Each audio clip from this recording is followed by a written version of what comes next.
भगवते वासुदेवाय। ओम नमो भगवते वासुदेवाय।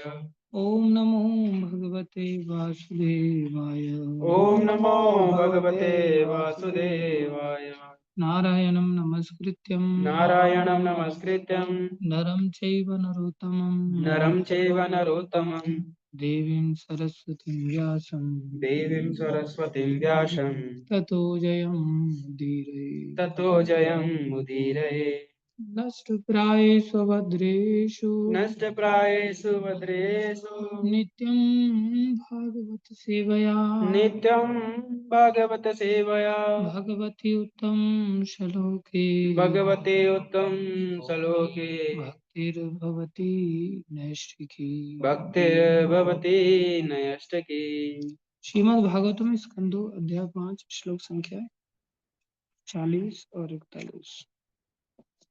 तत्कट्यां चातलं क्लप्तं तत्कट्यां च तत्कट्यम् उरुभ्यां वितलं विभो उरुभ्यां वितलं विभो जानुभ्यां सुतलं शुद्धं जानोभ्यां सुतलं शुद्धम् जङ्घाभ्यां तु तलातलम् जङ्घाभ्यां तु तलातलम् महातलं तु गुल्फाभ्यां महातलं तु गुल्फाभ्यां प्रपदाभ्यां रसातलम् प्रपदाभ्यां रसतातलम् पातालं पादतलत पातालं पादतलत इति लोकमया पुमान्। इति ते लोकमया पुमान्।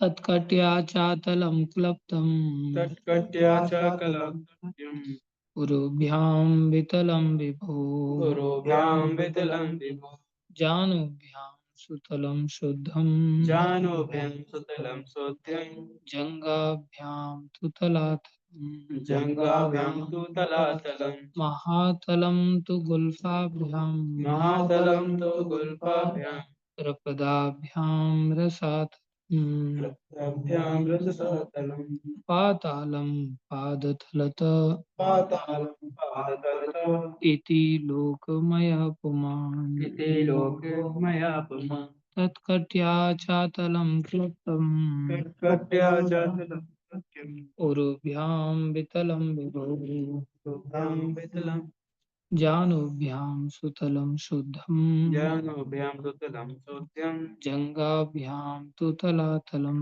जङ्घाभ्यां तु तलातलम् महातलं तु गुल्फाभ्यां महातलं तु गुल्फाभ्यां प्रपदाभ्यां रसातलम् प्रभ्राभ्यां रसतातलम् पातालं पादतलत पातालं पादतलत इति लोकमयः पुमान्। इति लोकमया पुमान्। अनुवाद। हे पुत्र नारद, हे पुत्र नारद, तुम मुझसे जान लो तुम मुझसे जान लो कि कि कुल 14 लोकों में से कुल 14 लोकों में से 7 7 निम्न ग्रह मंडल निम्न ग्रह मंडल अधोलोक हैं। अधोलोक हैं। इनमें पहला लोक इनमें पहला लोक अतल है, अतल है, जो कटी में स्थित है। जो कटी में स्थित है। दूसरा लोक दूसरा लोक वितल वितल जांघों में स्थित है। जांघों में स्थित है। तीसरा लोक तीसरा लोक सुतल सुतल घुटनों में। घुटनों में। चौथा लोक चौथा लोक तलातल तलातल पिंडियों में। पिंडियों में।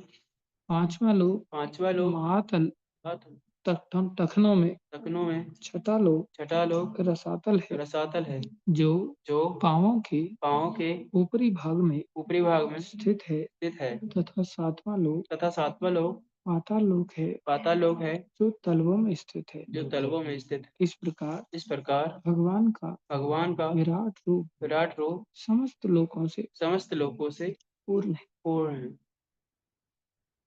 ओम ज्ञानं तिमिरन्धस्य ज्ञानाञ्जनशलाकया चक्षुरुन्मीलितं येन तस्मै श्रीगुरवे नमः। श्रीचैतन्यमनोभीष्टं स्थापितं येन भूतले स्वयं रूपदा मह्यं ददाति स्वपदान्तिकम्। वन्देऽहं श्रीगुरुं श्रीयुतापनकमलं श्रीगुरुन् वैष्णवांश श्रीरूपं साग्रजातं सैगना रघुनाथान्वितं तं सजीवं सान्द्वैतं सावधूतं परिजनसहितं कृष्ण चैतन्य देवं श्री राधा कृष्ण पदान सहगन ललिता श्री विशाखान्वितांश।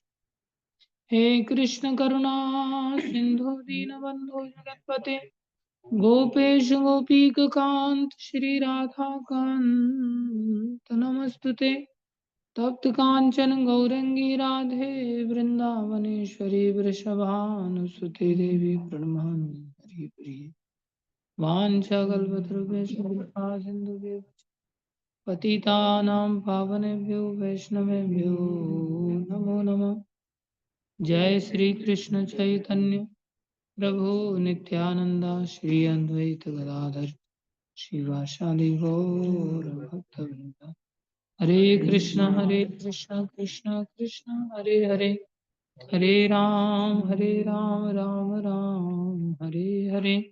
हरे कृष्ण कृष्ण कृष्ण हरे हरे, हरे राम राम राम हरे। हरे कृष्ण कृष्ण कृष्ण हरे हरे, हरे राम राम राम हरे। गुरुवे गौरचंद्राय राधिकाय तदालय कृष्णाय कृष्ण भक्ताय तद्भक्ताय नमो।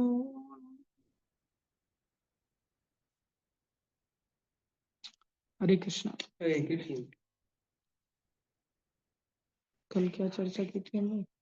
जी वो आप 9 वो बता रहे थे ना एक्टिविटीज, भक्ति में मतलब भक्ति की 9 एक्टिविटीज, उसमें 5 चीजें बता दी थी आपने, 4 चीजें आपने बता दी थी। ठीक है, और उससे पहले भी आपने बताया था in this ocean of material world we are like playing at the bank of, मतलब हम जैसे किनारे पे खेल रहे हैं, मतलब ऐसे पूरा वर्ल्ड तो बहुत बड़ा है यूनिवर्स, लेकिन हम जो है ना एक तरीके से किनारे पे खेल रहे हैं उस तरीके से प्रिटेंड करते हैं। भगवान हमें कुछ नहीं करने के लिए दे देते हैं, लेकिन हम जानते नहीं वो कितना बड़ा समुद्र है। उसके बाद फिर मुझे आपने बताया था आपने कुछ एक एग्जांपल दिया था कि we are not doer, even others are, वो भी दूसरे भी डूअर नहीं है, हम भी नहीं है और वो भी नहीं है। हमें किस तरह, हमें भी शक्ति भगवान देते हैं और उन्हें भी शक्ति भगवान देते हैं, तो हमें उन्हें भी बताना चाहिए और हमें भी ध्यान होना चाहिए। इसकी आपने एक स्टोरी बताई थी। क्या लिखा भैया आपने?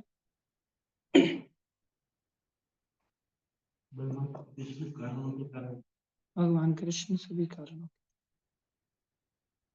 और क्या लिखा है? बस। कोई पूछे कैसे भगवान कारणों के कारण, तो बता पाओगे?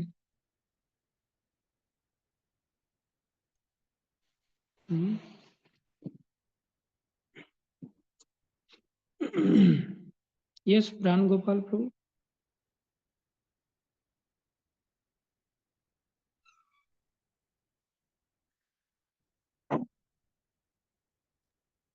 हरे कृष्णा प्रभु, दंडवत प्रणाम प्रभु। हरे बोल। अभी कनेक्टेड नहीं है क्या? अभी तो दिख रहे थे। हरे कृष्णा प्रभु जी। यस आयुष प्रभु।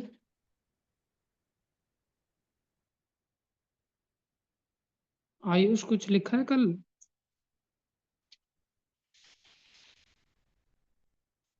अमृतसर गुरुकुल से।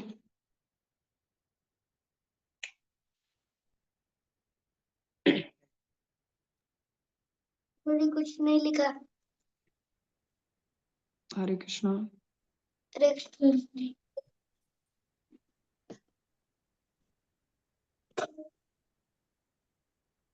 हरे कृष्णा।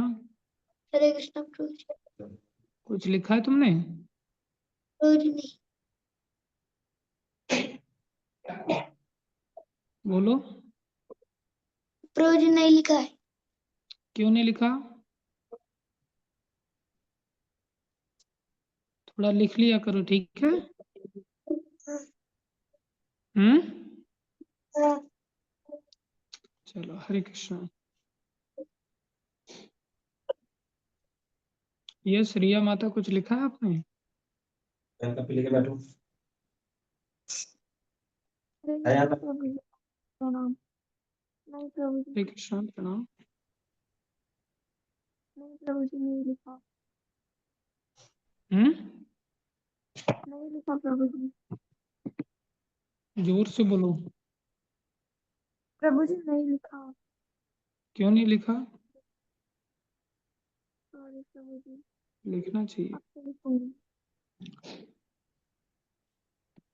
कल हम चर्चा कर रहे थे प्रभुपाद जी ने यहाँ बताया तात्पर्य अर्चनी बंदनी प्रातः स्मरणीय जगत श्रील प्रभुपाद जी द्वारा श्रील प्रभुपाद की ध्यान से सुनो प्रभुपाद जी क्या समझा। आधुनिक अंतरिक्ष यात्री पृथ्वी से कुछ हजार मील दूरी तक ही यात्रा कर सकते हैं, जबकि संसार का विस्तार कितना है? 40,000 करोड़ वर्ग मील। 40,000 करोड़ वर्ग मील का ये संसार ब्रह्मांड फैला। 40,000 करोड़, 40,000 वर्ग माइल्स नहीं, कितना भी हाइपरसोनिक मिसाइल वगैरह कुछ भी बना लो, इतना तो विस्तार तक कोई व्यक्ति पहुंच ही नहीं सकता। और उसमें भी सुखदेव गोस्वामी ने परीक्षित महाराज के द्वारा जब प्रश्न किया गया तो सुखदेव गोस्वामी ने कहा कि ये मैंने तुम्हें मोटे मोटे तौर पर ब्रह्मांड का स्थिति बताया है, बाकी ये ब्रह्मांड की स्थिति को भी कोई नहीं बता सकता, इतना अनंत विस्तार। क्योंकि भगवान की जो शक्ति है जिसके अंतर्गत ये संसार चलता है वो भी भौतिक शक्ति नहीं है, दैवी शक्ति है। दैवी है शाम गुणमयी मम माया दुरत्यया, जिसको पार कर पाना दुरत्य है, हम नहीं जान सकते, इतनी शक्तिशाली ये माया शक्ति। अभी कोई सोच सकता था कि पहाड़ों में बाढ़ आ जाएगी, लेकिन वो दुरत्य शक्ति से भगवान दुर्घट घटन विधात्री, असंभव को भी घटित करा सकते, भगवान कुछ भी कर सकते। इसलिए संसार में कर ही रहे भगवान, छोटे छोटे बीज में से कितने कितने विशाल वृक्ष निकाल देते। सारी सृष्टि कितने चमत्कृत तरीके से संसार में चलायमान है। इसलिए इवन हमारे जीवन में भी जो कुछ भी घटित हो रहा है उसके कारण भी भगवान है, और दूसरे भी कुछ कर पा रहे हैं संसार में उसके कारण भी भगवान है। तो हमने देखा था कि हमें फिर संसार में कुछ भी देख करके सम्मान करना चाहिए। किसका सम्मान करना चाहिए? भगवान। भगवान का करना चाहिए, दूसरों का करना चाहिए, दूसरों का भी करना चाहिए। दूसरों का भी करना चाहिए, क्योंकि भगवान ने उसको पात्र देख करके कुछ शक्ति दी है। बंद कर दो उसको, कुंडी लगा दो। पात्र देख करके कुछ शक्ति दी है। और हमने देखा था कि शक्ति तो रावण को भी दी थी, तो क्या रावण सम्माननीय है? नहीं। रावण उस प्रकार से सम्माननीय नहीं है जिस प्रकार से संसार में वो पात्र लोग हैं जो उस पात्रता को उपयोग में लाते हुए भगवान के आज्ञाकारी बन करके उस कृपा को महसूस कर। कृपा को कौन रियलाइज कर सकता है? बोले कृपा कृपा सब कोई कहे, कृपा पात्र नहीं कोई, कृपा पात्र सो जानिए जो आज्ञावर्ती हो। जो आज्ञाकारी है वही कृपा पात्र है। किसी से भी संसार में पूछो आप, और भाई कैसे कृपा है सब, कृपा में क्या और दाल रोटी मिल रही है, जीवन चल रहा, कट रहा है, भगवान की इसे कृपा नहीं कहते हैं। ठीक है, ये तो भगवान कुत्ते पर भी कर रहे हैं, गधे पर भी कर रहे हैं, सुअर पर भी कर रहे हैं, सब पर कर रहे हैं भगवान, दुष्टों पर भी कर रहे हैं भगवान, समता के कर रहे हैं। समोहम सर्व भूतेषु, जो भगवान को गालियां दे रहा है ऐसी कृपा तो भगवान उस पर भी कर रहे हैं। भगवान कोई भेदभाव नहीं करते, चाहे भगवान से कोई मित्रता करे या भगवान से कोई संसारी दृष्टि से शत्रुता करे, उन सभी के लिए तो भगवान समान होकर के कृपा कर ही रहे हैं। तो कृपा को कौन रियलाइज कर रहा है? जो व्यक्ति आज्ञाकारी जीवन जी रहा। कौन व्यक्ति? आज्ञाकारी जीवन। आज्ञाकारी किसके बनना है? जो भगवान है उनके, उन्हीं की तो कृपा है। भगवान के आज्ञाकारी कैसे बनेंगे? भगवान के प्रतिनिधियों के आज्ञाकारी। गुरु महाराज जब भी दीक्षा देते हैं तो भगवत गीता का समर्पण का श्लोक पढ़ाते हैं, उसमें तात्पर्य में प्रभुपाद जी बहुत विस्तार से वर्णन करते हैं। सर्वधर्मान परित्यज्य माम एकम शरणम। महाराज कहते हैं कि देखो, माम एकम, हमें कृष्ण की शरण में जाना है, लेकिन हम सीधे नहीं जा सकते। कृष्ण की शरण में जाने के लिए बोले जो गुरु होता है, महाराज अपने मुख से कहे, गुरु होता है छोटा सा प्रतिनिधि होता है, अपने आप में वो छोटा सा बता रहे हैं, बाकी गुरु छोटा नहीं होता। गुरु को भी साक्षात हरि कहा गया है और भगवान के अत्यधिक प्रिय कहा गया है। साक्षात हरि के साथ साथ किंतु प्रभु प्रिय एव तस्य। बोले प्रभु नहीं है, किंतु शब्द लग जाने से प्रभु नहीं है, प्रिय है। और प्रियजन तो भगवान से भी बढ़कर हो, जैसे सुदामा जी का भगवान सम्मान कर। तो इस प्रकार से देखते हैं हम कि कृपा पात्र कौन है? बोले जो गुरुजनों की आज्ञा का पालन करता, साधुओं की आज्ञा का पालन करता हो, शास्त्रों की आज्ञा का पालन करता है। गुरु साधु शास्त्र ये भगवान के प्रतिनिधि हैं, करेक्ट। इनका तो हमें विशेष सम्मान करना चाहिए। बाकी संसार में जो आज्ञा पालन नहीं कर रहे हैं, मतलब संसार के जितने भी रिसोर्सेस हैं उनको भगवान की सेवा में कैसे लगाएंगे? वो कैसे सोच पाएंगे कि सब कुछ भगवान का है? वो कैसे समझ सकते हैं कि हमारी सांसें भी भगवान की? उनकी इतनी समझ ही नहीं होती। तो ऐसे लोगों का सम्मान नहीं करना चाहिए, ऐसा नहीं है। उन्होंने बताया था हनुमान जी ने हाथ जोड़ करके रावण को समझाने का प्रयास किया, हाथ जोड़ विनती करूं दशानन तोरा, हे दशानन हम तुम्हें विनती करते हैं, तुम हमारी प्रार्थना मान लो और रघुनाथ जी की शरण में आ जाओ।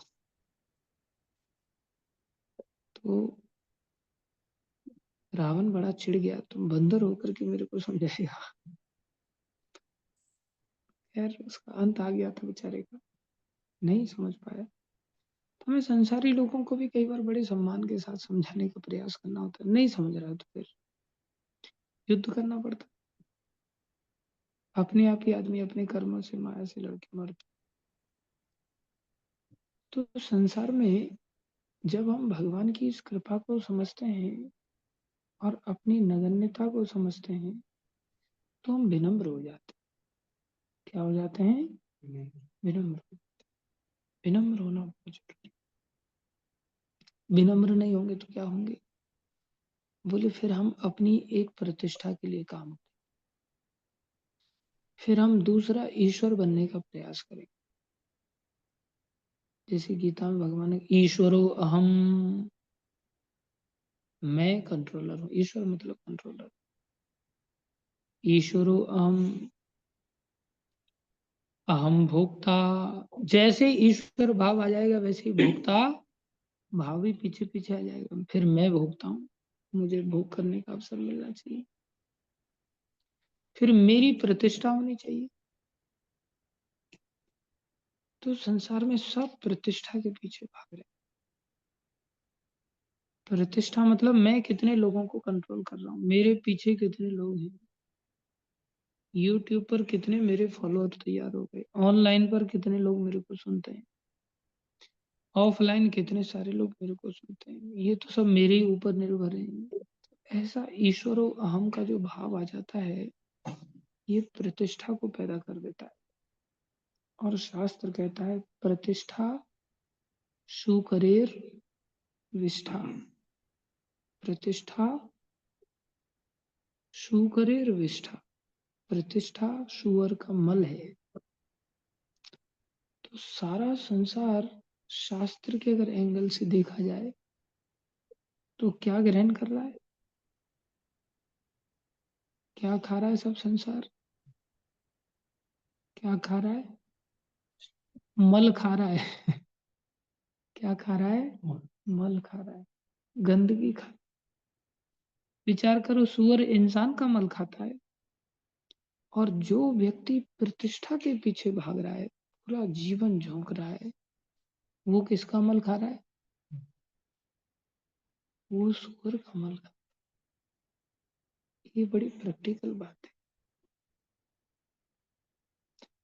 इवन कथा करने के साथ भी अगर हमारे चित्त में प्रतिष्ठा का लोभ है, भाई हमारी प्रतिष्ठा मार्केट में छा जाए,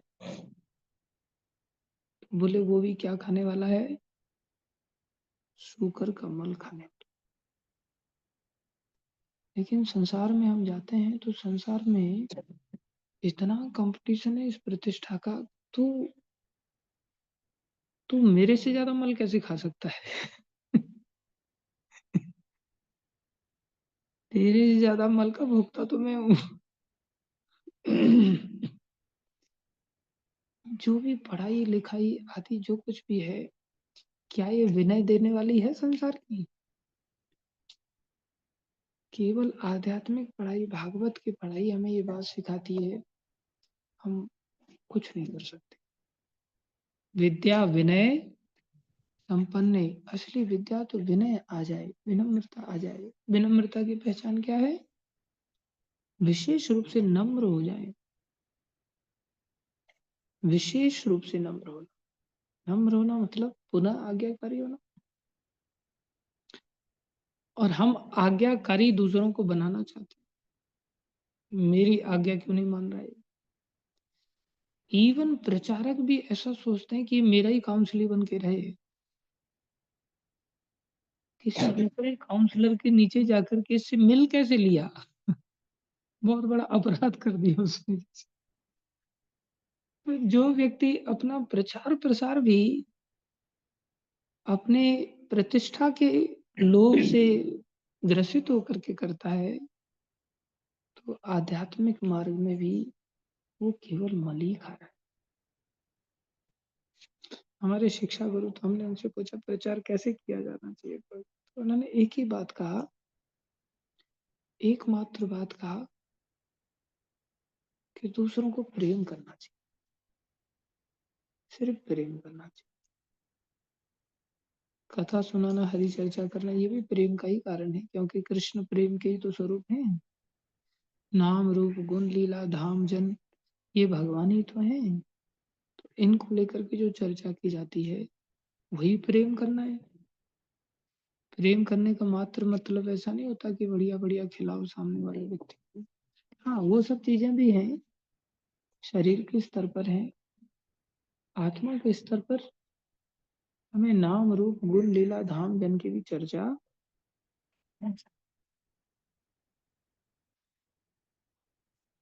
इसे प्रेम कहते हैं। फिर उन्होंने दूसरी बात बताई, अपने सुख की तिलांजलि दे देनी चाहिए, क्या सुख की कामना नहीं।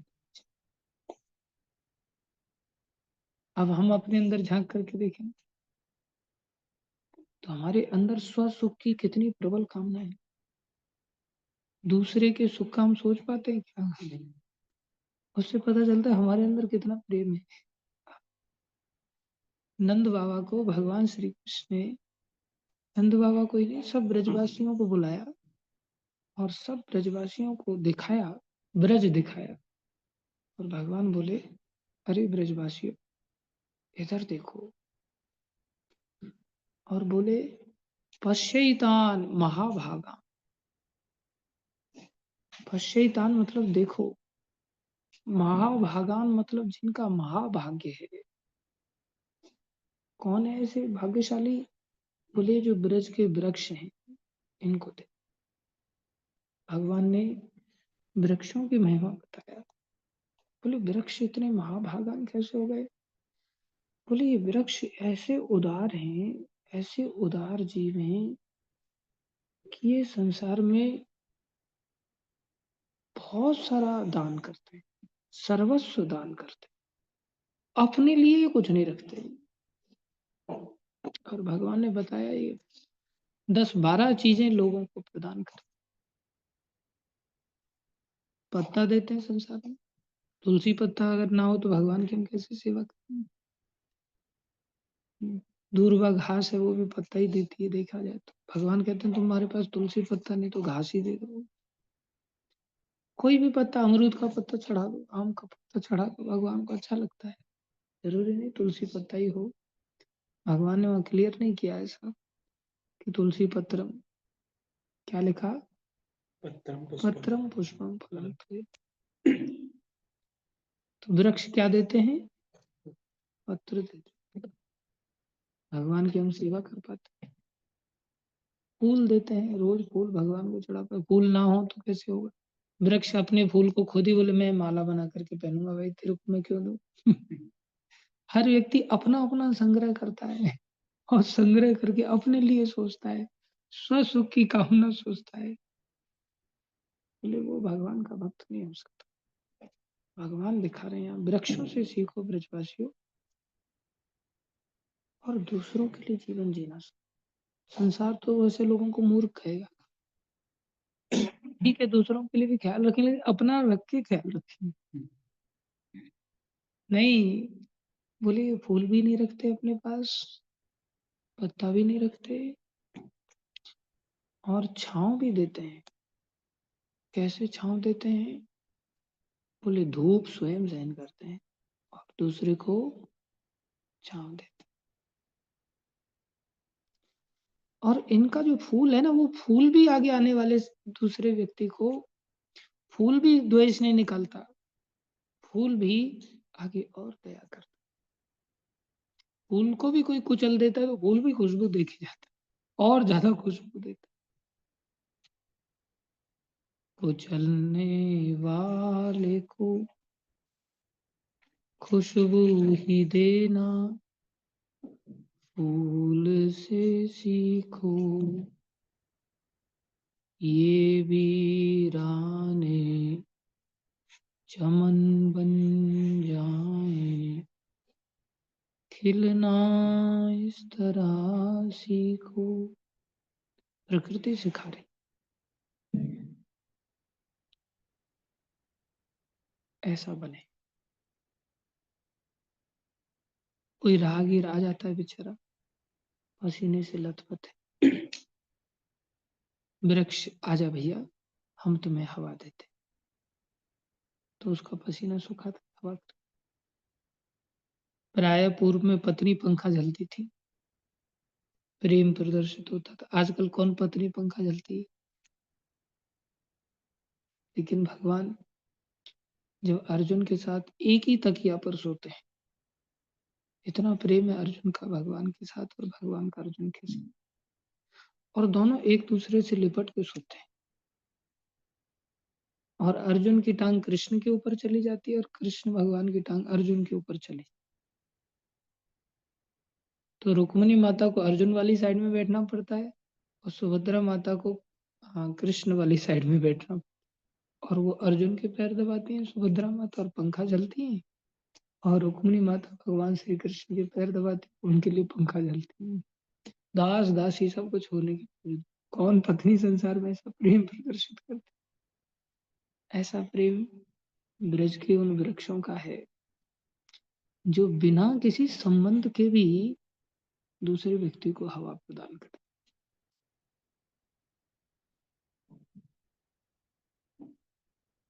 बोले अपनी छाल देते हैं, अपनी लकड़ी देते हैं। कोई नहीं पत्ता लेकर के जाता, पत्ता को गिरा करके खाद बनाते। यहाँ तक कि अस्थि देते हैं। अस्थि मतलब वो अंदर की जो कड़क लकड़ी होती है, वो मरने के बाद फिर वो कोयला बन जाती है, और बोले अस्थि तक दान कर देते। बोले ये ऐसे दाता हैं कि इनके दरवाजे से कोई व्यक्ति खाली नहीं जाता कभी, चाहे वो व्यक्ति मांगे या न मांगे, पास में से गुजर जाए तो उसको खुशबू तो दे ही देते हैं, अपनी सुगंध तो दे ही देते। और इनकी नजर में बिल्कुल भी ऐसा नहीं है कि ये हमारा मित्र है, इसको खुशबू देते हैं, ये हमारा शत्रु है, हमारे ऊपर जो मधुमक्खियों ने छता बना रखा है, इसको मधुमक्खियों को छोड़ देते हैं इसके पीछे। ऐसा नहीं करते। कोई शत्रु मित्र आदि का कोई उनके अंदर कोई ऐसा अंतर नहीं। कितने अच्छा प्रेम करते हैं, कितनी अच्छी सेवा करते हैं। तो भगवान उनको कह रहे हैं ये महाभाग हैं। भगवान क्या कह रहे हैं? ये महाभाग हैं। बोलिए इतने महाभाग हैं कि इंसान या जागृत जो संसार में, बोले वो लोग तो जीते जी दूसरों की सेवा करते हैं। ये लोग भस्म बन करके भी, राख बन करके भी खेतों को उपजाऊ बनाते हैं और खेतों को अपनी सामर्थ्य देते हैं। मरने के बाद भी सेवा करते हैं। एक भी वस्तु का स्वयं अधिकार नहीं समझते कि ये वस्तु हमारे लिए है। जबकि जीवन निर्वाह करने के लिए उनको भी तो चीजों की जरूरत पड़ती है। कितनी चीजों की जरूरत, बोले उनको भी पानी की जरूरत पड़ती है। लेकिन इतना देने के पश्चात भी क्या बदले में पानी की भी अपेक्षा करते हैं? नहीं। और जड़ता को प्राप्त जीव जो वृक्ष बना है, उस वृक्ष के महाभाग्य का वर्णन कौन कर रहे हैं? स्वयं भगवान श्री कृष्ण। हम सभी संसारी जीवों को सिखाने के लिए कि हमने इन जीवों से सीखना चाहिए और सभी कारणों के कारण भगवान श्री कृष्ण का आश्रय लेना चाहिए, विनम्र बनना चाहिए। ये मनुष्य शरीर इस विद्या को सीखने के लिए मिला है कि हमारा जीवन दूसरों के लिए, अपने लिए, स्वसुख की कामना, स्वसुख की तिलांजलि देना सीखे। उससे क्या होगा? हमें भगवान का आश्रय मिलेगा, भगवान हमें दृष्टिपात करेंगे। जैसे भगवान वृक्षों के ऊपर दृष्टिपात कर रहे हैं, जबकि वृक्ष जड़ है, फिर भी भगवान वृक्षों का गौरव बढ़ा रहे हैं। देखो भगवान स्वयं स्तुति कर रहे हैं और ब्रजवासियों को सिखा रहे हैं। तो जो सृष्टि बनी है ये भगवान के लिए है, और भगवान के लिए जब हम करते हैं तो भगवान खुश हो जाते हैं, फिर वो इनडायरेक्टली हमारे लिए भी हो जाती है। लेकिन लक्ष्य हमारा स्वयं नहीं होना चाहिए। अब प्रभुपा जी ने अपना जीवन दूसरों के लिए दिया, तो क्या प्रभुपा जी को कोई चीज की अभाव रहा? भगवान ने कोई अभाव रखा? नहीं, भगवान ने सर्वस्व दे दिया प्रभुपा जी। लेकिन हम भगवान की प्रतिष्ठा को लांग करके ईश्वरो अहम, अहम भोक्ता, अगर ऐसा बनेंगे तो हम प्रतिष्ठा के पीछे भाग रहे। अपने पास फूटी कौड़ी भी नहीं रखनी चाहिए आइडियली। जैसे ही 2-4 रुपए होते हैं ना, फिर हमारे मन में भोक्ता भाव आ जाता है, चलो इसकी मूंगफली लेके खा लेते हैं। ऐसा भाव जब आ जाए कि हाँ भाई इस व्यक्ति की जरूरत है, इसको मूंगफली लेके खिला देते हैं। जब किसी को इतना सामर्थ्य प्राप्त हो जाए, उस व्यक्ति को अधिकार देना चाहिए कि हाँ आप पैसा संभालो, आप संसार की इन चीजों को हैंडल कर सकते हो। जब तक हमारे मन में जरा सा भी ऐसा आने की संभावना हो, तो हमें नई चीजों को हैंडल करना सीख। और अगर हम ताकतवर भी हैं तो हमें दूसरों को फिर भी हैंडल करने के लिए देना चाहिए। उससे क्या होता है, दूसरा व्यक्ति भी सीखता है। हम ही अगर चीजों को हैंडल करते रहते हैं, इसलिए हमारे जीवन में किसी भी प्रकार की सेवा आती है ना, उस सेवा को भी दूसरों को सौंपना चाहिए। अपने आप को तुरंत फ्री करके दूसरी सेवा में लगना चाहिए। और उस सेवा में अगर धन वगैरह है, विषय वस्तुएं, उससे हम आसक्त नहीं होते। फिर दूसरा व्यक्ति भी हमारे द्वारा उसे सेवा दी गई और हमारे आचरण को देखता है, तो फिर वो व्यक्ति भी आसक्त नहीं होता। वो भी आगे उसको फॉरवर्ड करता है, लेगेसी आगे चली जाती है और लोग प्योरीफाई कर लेते हैं इसमें। हो रहे हो, थोड़ा देर से उठा करो। होना नहीं चाहिए।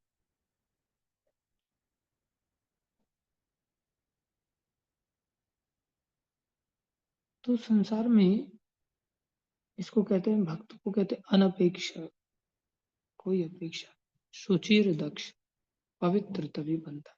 अपेक्षा का अगर रोग है तो शुचि गुण नहीं आएगा, शुचि गुण अनपेक्ष होने पर ही आए। वास्तव में हम पवित्र अनपेक्ष होने के बाद, और जब पवित्र बन जाएंगे तो फिर दक्ष भी बन जाएंगे। जब तक हमारा चित्त पवित्र नहीं है हम दक्ष नहीं है। हम अपने आप को दक्ष मानते हैं तो कौन से वाले दक्ष हैं? बोले विष्ठा खाने में दक्ष हैं। किस में दक्ष हैं? विष्ठा खाने में दक्ष, मल खाने में दक्ष। इसलिए संसार की जो प्रतिष्ठा है ये शुक्र की विष्ठा के समान। कई बार व्यक्ति सोचता चलो हमारी प्रतिष्ठा तो नहीं है लेकिन फिर भी हम बड़े तो हैं ही, और बड़ेपन का गौरव लेकर के जीते हैं। मैं इंजीनियर हूँ, मैं डॉक्टर हूँ। मार्केट में प्रतिष्ठा नहीं है, बहुत इंजीनियर घूम रहे हैं, कोई नई बात नहीं है, लेकिन वो डॉक्टर घूम रहे, लेकिन फिर भी अंदर से तो गौरव है ना, गौरव बुद्धि आ जाती है। तो बोले गौरव क्या है? बोले गौरवम महारौरवम।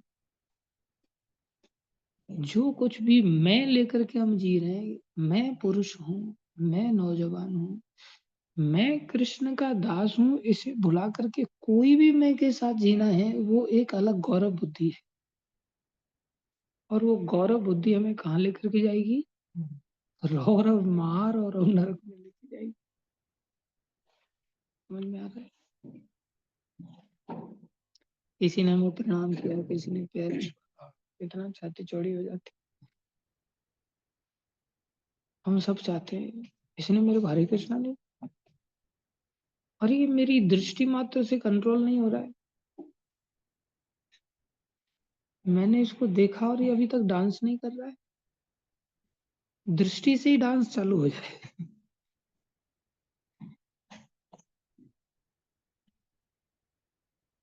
ठीक है, प्रेम भरी दृष्टि से ऐसा करना चाहिए।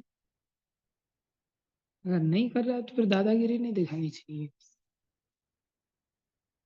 लेकिन कई बार दूसरे का अगर इतना समर्थन है तो उसको कान पकड़ के भी डांस कराया जा सकता है, लेकिन जबरदस्ती अपनी दादागिरी नहीं थोपनी चाहिए। वो भी मैं को दर्शाते। तो वो जो बड़प्पन है, गौरव मतलब बड़प्पन, बड़ा होना, बड़ा प्रदर्शित करना, सीधा महारौरव की ओर।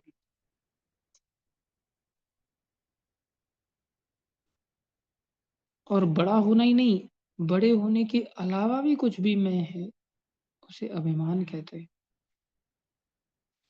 एक तो अभिमान जिसकी शुरुआत मैं से होती है, जिसमें मैं पुरुष हूँ, मैं स्त्री, इतना भी मान लेना, बोले ये भी अभिमान है। मैं पुत्र हूँ, ये भी अभिमान है। मैं पिता हूँ, ये भी अभिमान है। मैं मनुष्य हूँ, ये भी अभिमान है। बोले मैं जीवात्मा हूँ, ये भी ज्ञान मार्गी लोगों के लिए ठीक है, लेकिन ये भी अभिमानी है। मैं कृष्ण का दास हूँ, बोले ये हमारी कॉन्स्टिट्यूशनल पोजीशन है। जब तक मैं बनी हुई है, बोले ये क्या करेगी?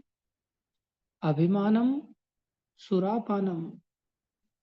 अभिमान है तो ये क्या है? बोले हम मदिरा का पान कर, और उसके कारण हम मद को प्राप्त हो जाते हैं। अब जो नशेड़ी भंगेड़ी आदमी है, उसको कोई बात सिखाना समझाना इतना आसान नहीं है। अब आपको ये देखना पड़ेगा इसने पी कितनी रखी है। जितनी ज्यादा मैं है उतना ही ज्यादा उसने पी रखा। और आप देखेंगे ऐसे शराबी लोग सुनते कम है, बोलते ज्यादा है। जैसे मैं बोल रहा हूँ आप लोगों के साथ, ये एक मैं का अहम है। यदि मैं प्रभुपाद जी की बातों को दोहरा पाता हूँ तो फिर मैं नहीं है। अगर मैं अपना ही गीत आलापता हूँ तो फिर मेरी मैं है। इसलिए बोले अभिमानम सुरापानम, और उस अभिमान को बड़ा करना मतलब गौरव आज। पहले नहीं था, अब मैंने इसको हाँ पढ़ लिख करके बड़ा कर लिया, धंधा करके और बड़ा कर लिया, पत्नी आदि ब्याह करके और बड़ा कर लिया, बच्चे पैदा करके और बड़ा हो गया, नाती पोते हो गए तो और बड़ा हो गया, बिजनेस का एक्सपांशन हो गया तो और बड़ा हो गया। सेवा में कुछ नहीं लगा, सब मेरे लिए, मैं मेरा, मैं मेरा, मैं मेरा। बोले दूसरे को लो तू तेरा, मैं और मेरा। बड़े सुंदर शब्द हैं, गुरुदेव समझाते हैं। तू और तेरा है माया का घेरा, ये कांटा खटक रहा है, जगत में लटक रहा है। भजले प्राणी रे अज्ञानी, 2 दिन की जिंदगानी वृथा क्यों भटक रहा है, वृथा क्यों भटक रहा है। योनियां अनेक भोगी, प्रभु की कृपा से नर्तन पाया है।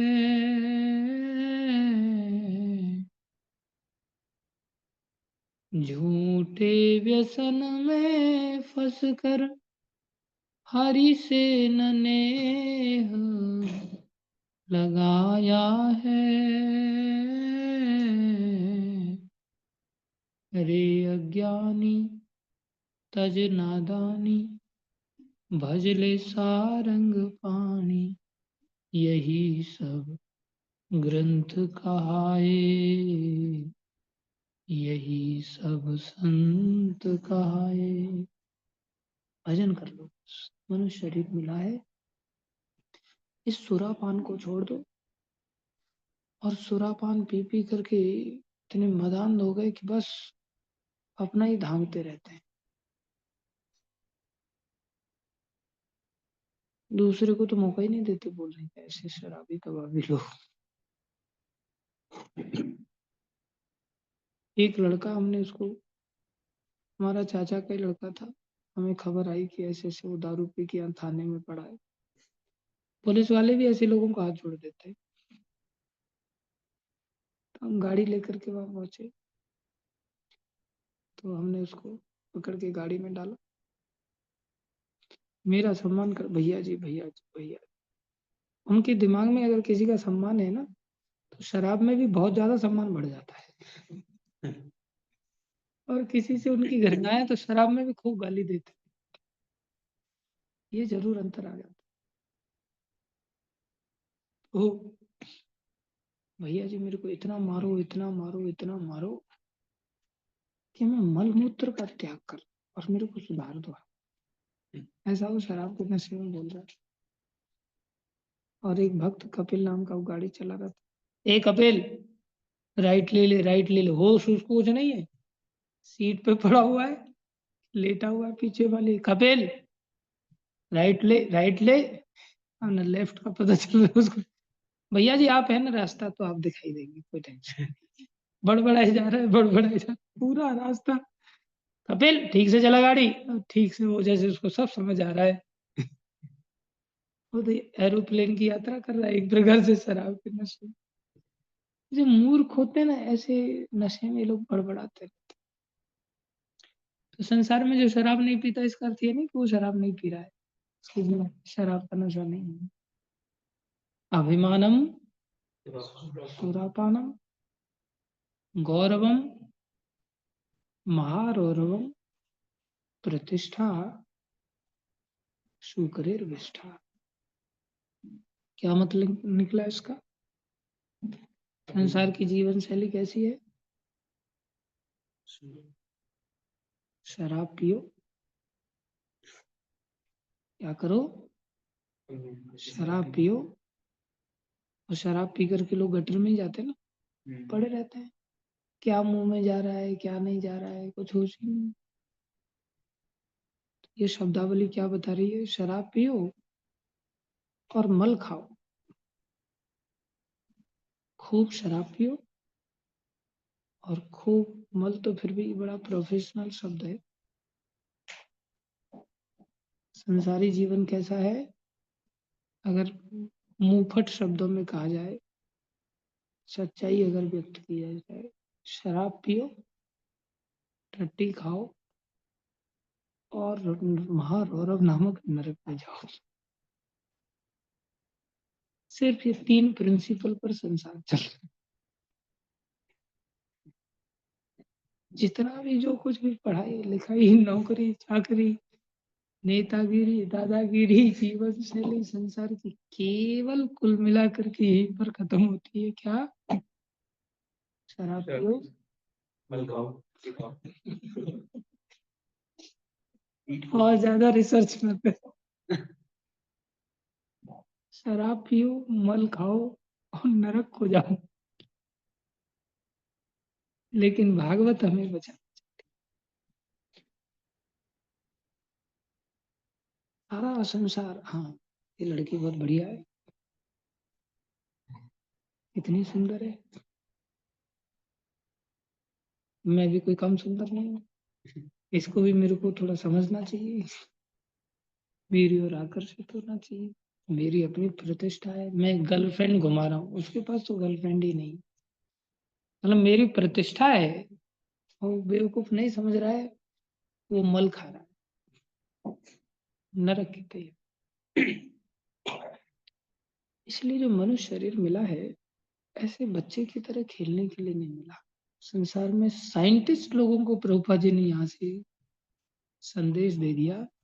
आधुनिक साहसिक व्यक्ति जो संसारी लोग हैं, अंतरिक्ष यात्री श्रीमद् भागवत से ये जानकारी प्राप्त कर सकते हैं कि अंतरिक्ष में 14 ग्रह मंडल हैं।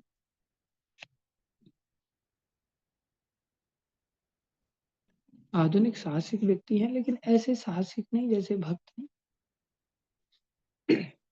भक्त बनना हम सभी को। चंद्रमा ऊर्ध्व लोकों के तीसरे स्तर पर स्थित है और श्रीमद् भागवत के 5वें स्कंद से हम अपार भौतिक आकाश में बिखरे विभिन्न ग्रहों की दूरी जान सकते हैं। हमें जिस ब्रह्मांड में रखा गया, ऐसे असंख्य ब्रह्मांड, केवल यही ब्रह्मांड की बात नहीं चल रही, बोले ऐसे असंख्य ब्रह्मांड हैं और ये सभी भौतिक ब्रह्मांड उस आध्यात्मिक आकाश के एक नगण्य अंश को ही आच्छादित करते हैं। छोटे से आध्यात्मिक आकाश जो इसका भी बाप है, ये आकाश ही इतना असीम है, कभी छत पे जाओ और खाली लेट जाओ, फिर देखो आकाश, इतनी विशाल सृष्टि। एक महात्मा थे, वो छत पे ही ऐसे लेट करके भजन करते थे, बैठे रहते थे छत पर। तो किसी दूसरे व्यक्ति ने, दर्शनार्थी ने, आप इतना छत पे क्यों रहते? बोले मैं इस आकाश को देखता हूँ तो मेरे को भगवान की सृष्टि का अनुभव होता है और मेरी नगण्यता का अनुभव होता है कि मैं कितना तुच्छ हूँ, इतना विशाल आकाश, और इसमें कितने तारे ग्रह आदि सब नाच रहे हैं, हमारी ताकत क्या है? जब हम छोटे थे तो कोई भी काम करते थे तो दौड़ दौड़ के करते, होता है बच्चों में, भागने की आदत होती है कुछ लोग। उन दिनों में बाइक होना बहुत दुर्लभ होता था, गाँव में विशेष रूप से साइकिल बहुत होती थी, बाइक किसी किसी के पास होती थी। तो हमारे पिताजी के पास बाइक थी, तो बिना बाइक के ही हम किक मारते थे ऐसे ही। और बाइक में पहले किक मार के चालू होती थी, ऐसे किक की स्टाइल। घर वाले बोलते जा बेटा ये चीज लेकर के आ, तो फिर मैं किक मारता था ऐसे हाथ से करके, फटाक से दौड़ के जाना, दौड़ के आना, और वापस आता था तो घुटना छिला हुआ, नाखून निकला हुआ और अंगूठा फूटा हुआ, खून बहता हुआ। तो वापस पहुंच करके फिर एक गाल पे थप्पड़ पड़ता था जोर से, बोले यहाँ कमी रह गई, यहाँ और खा लो। गाँव में तो घरों में तो ऐसा ही होता है, तो पिताजी ऊंट की तरह खोपड़ी ऊपर करके भागता है, नीचे नहीं देख सकता था। नीचे देख के चलना चाहिए, कहाँ पत्थर है कहाँ क्या है, होश ही नहीं है, बस आगे जा। तो कुछ लोग ऊंट की तरह चलते हैं तो उनको ये परिणाम भुगतने हैं। हम संसार में कैसा जीवन जीते, खरगोश की तरह, जो जंगली कुत्तों को देख करके अपनी खोपड़ी नीचे घुसा देता, और ऐसा नीचे घुसा देता कि उस जंगली कुत्ते है ही नहीं। जैसे कई बार एक्सीडेंट होने वाला होता है तो हम आंखें बंद कर लेते हैं ना, और अब गायब हो गई बस, जो हमें ठोकने वाली था कुछ नहीं, वो ठोक जाते हैं उड़ जाते हैं सीधा। ऐसे ही संसार में जो लोग इस सृष्टि को देखते ही नहीं ना, वो उस खरगोश की तरह आंखें बंद करके खोपड़ी नीचे घुसा के चल, और फिर कह रहे भगवान है ही नहीं, किसने देखा भगवान। अरे मूर्खो, तुम अपनी खोपड़ी को नीचे से ऊपर तो करो, थोड़ा उठाओ तो सही। तुम रात दिन बकरी की तरह बस हरी घास खाने में लगे हुए हो, अन्यथा सिर्फ थोड़ा सा ऊपर देखने मात्र की जरूरत है, पता चले ओ कितना विशाल संसार, कितना विशाल संसार, किसने बनाया, कैसे बना, बड़ा सहज है। लेकिन हम सब भोग भोग भोग भोग भोग, ये हमसे ज्यादा टट्टी खा रहा है, हमारे लिए कम रह गया है, इसका भी हम इकट्ठा करते हैं, और बस छीना झपटी का दौर चलता रहता है। जैसे दो सुअर इंतजार करते रहते हैं गाँव में, एक बालक बैठा रहता है, दो सुअर खड़े रहते हैं, एक कब आगे सर के। गाँव में तो टॉयलेट सिस्टम नहीं होता ना, अभी थोड़ा चालू हो गया है। वो दोनों सुअर जो ताकतवर होता है वो हड़प लेता है। वो थोड़ी ना उधार जा तू खा ले आज, ऐसा ऐसा तो नहीं करता। ये सब कुत्ते का जीवन है, सुअर का जीवन है, संसारी चीजों के लिए रोटी भी है तो कुत्ते आपस में थोड़ी ना उधार कर दिखा, सिर्फ अपना अपना देखते हैं। सारा संसार में दो भाइयों में भी आपस में उदारता नहीं देखी जाती, वो भी अपना अपना देखते हैं। जो भी अपना अपना देख रहा है ना, मान लो बिल्कुल कुत्ता या सुअर है, इससे बढ़कर नहीं है, जानवर है, गया गुजरा है, वृक्षों से भी गया। इसलिए भगवान ने भागवत से यहाँ शिक्षा दिया कि हम सभी को दूसरों का सोचना चाहिए। जैसे ही कुकिंग हो जाए, फूल गोभी आलू की बढ़िया सब्जी बने, भर लेते फटाक से, पनीर मिल जाए तो फिर तो दूसरे के लिए ग्रेवी ग्रेवी छोड़ देते। तेरा पेट वैसे ही खराब है बोले, जाम हो रखा है, तू बेटा ग्रेवी खा, हमारा पेट लूज है तो हम थोड़ा पनीर खाएंगे, पेट को एडजस्ट। एक्सप्लेनेशन सब दे देते बढ़िया बढ़िया, लेकिन थोड़ी देर में महार और अब नरक में जाना पड़ जाता है। इसलिए भागवत हमें सिखा रही है इस बात को कि ये आकाश ही इतना अनंत है, तो आध्यात्मिक आकाश कैसा होगा। टाइम क्या हो गया भाई, वेस्ट टाइम पे तो कितना हो गया? इसके ऊपर नहीं दिख रहा है।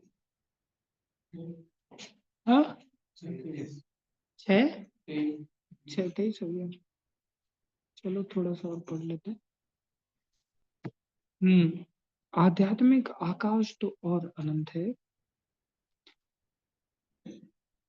जिसे यहाँ सनातन ब्रह्म लोक कहा है। वो आध्यात्मिक आकाश सनातन है, हम भी सनातन है, लेकिन हम इस संसार में बार बार मरने के लिए भटक रहे हैं। भगवान भगवत गीता के निम्नलिखित श्लोक के 8वें अध्याय के 16वें श्लोक में बुद्धिमान मनुष्यों को अत्यंत कृपा पूर्वक अपने धाम वापस बुलाते, अत्यंत कृपा पूर्वक। और क्या कहते हैं, अर्जुन के माध्यम से संदेश दे रहे हैं, आ ब्रह्म भुवना लोका पुनरावर्तिनो अर्जुन आम उपेत्य तु कौन्तेय पुनर्जन्म न विद्यते। बड़ा सुंदर श्लोक है, हम सब ने इसको याद कर लेना चाहिए।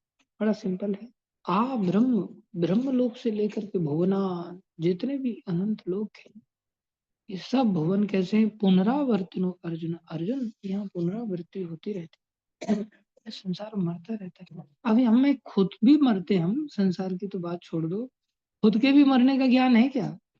याद है कि हम मरेंगे कभी? बिल्कुल, कैसी घोर विस्मृति है। कई बार मेले में बच्चे लोग खो जाते हैं या याददाश्त चली जाती है, तो ऐसे लोगों पर कितनी दया आती। लेकिन हमारी भी याददाश्त जा चुकी है ना, संसार की भयावहता को लेकर के हमें कोई होश नहीं है।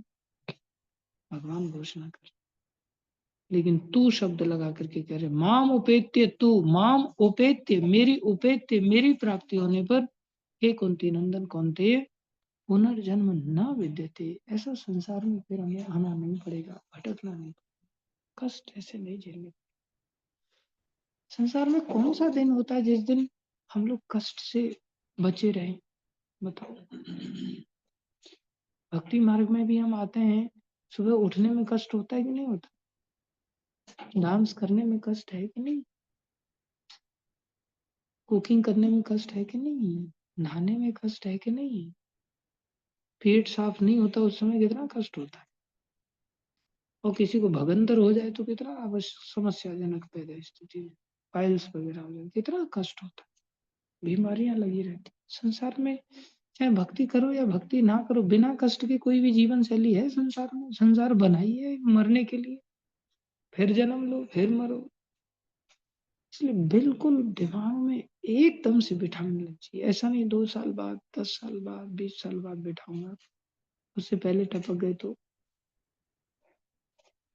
हम जब कॉलेज में पढ़ते थे, कई बार मन में आज एग्जाम है यार, आज माला नहीं, फिर मन में विचार, आज ही अगर अंत समय आ गया तो क्या होगा?